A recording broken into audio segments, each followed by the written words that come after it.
It's me again, Mommy Shat. And ang tagal ko rin hindi nag-visit sa channel ko, YouTube channel ko.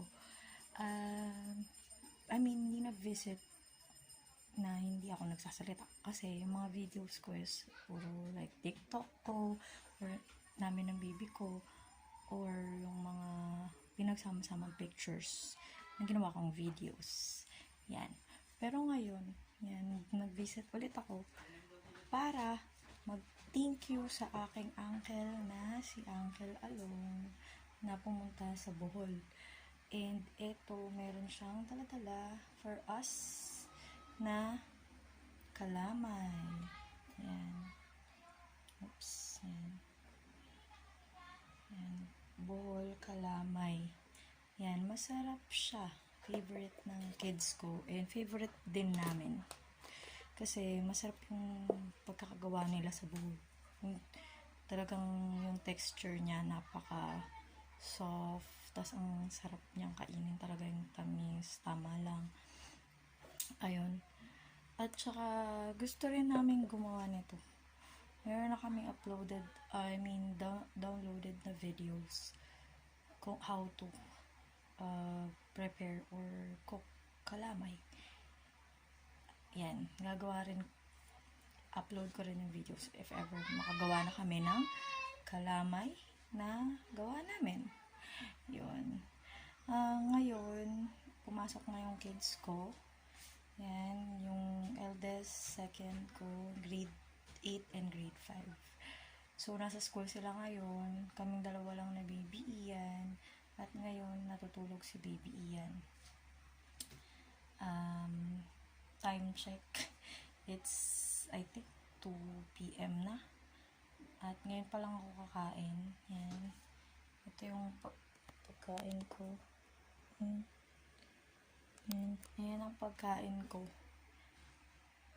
Gulay. Yan. Since, ewan ko, siguro dahil tumatanda na, mahilig na sa gulay. Yan. Yun, hilig ko na talaga yung gulay. Pero yesterday, nag-crave ako sa sardines. Yan. Kaya nag-sardines kami nung dinner. Kasi nag-crave talaga ako. Gusto ko ng sardines. Yan. Yun yung side effect ng paggamit ko ng injectable or DMPA na family planning. Yan ang gamit ko na family planning. Yan din yung dahilan kung bakit 10 years ang gap ng second child ko to my third. 10 years. Dahil sa ginagamit ko na DMPA or injectable family planning. Yan. Iba-iba rin yung side effects niya. Kaya hindi ko rin siya yung masasabi na okay, gamitin nyo rin dahil ginagamit ko siya, okay sa akin. Kasi iba-iba tayo ng katawan. So, hormone siya na nilalagay sa katawan para hindi ka ma-pregnant. Ang side effect sa akin is yan, nagkikrave ako, parang buntis din yung feeling. Parang kang naglilihi. Tapos, ayun, yung parang madali kang magalit. Ayun. Tapos, maraming effect. Tumataba. Pero ngayon kasi, since breastfeeding ako, exclusively breastfeeding kay baby Ian, kaya hindi naman ako nagigain. Mas nag-lose pa ako ng weight. Good naman for me. Kasi, mas okay naman. Para ngayon, sa ngayon, kasi before, no, nag-injectable ako at I'm not breastfeeding, wala pa akong baby, tumataba talaga ako ng bonggang-bongga. Kahit di ako masyadong kumain, nakakataba siya. Gaya rin ng ibang mga family planning method na like pills, ganun. Nakakataba talaga siya. Pero ngayon, since exclusively breastfeeding ako, naglulus ako ng weight. Hindi ako nagigain. Nung last time na nagpa-inject ako, nasa 57 or 56 kilos ako.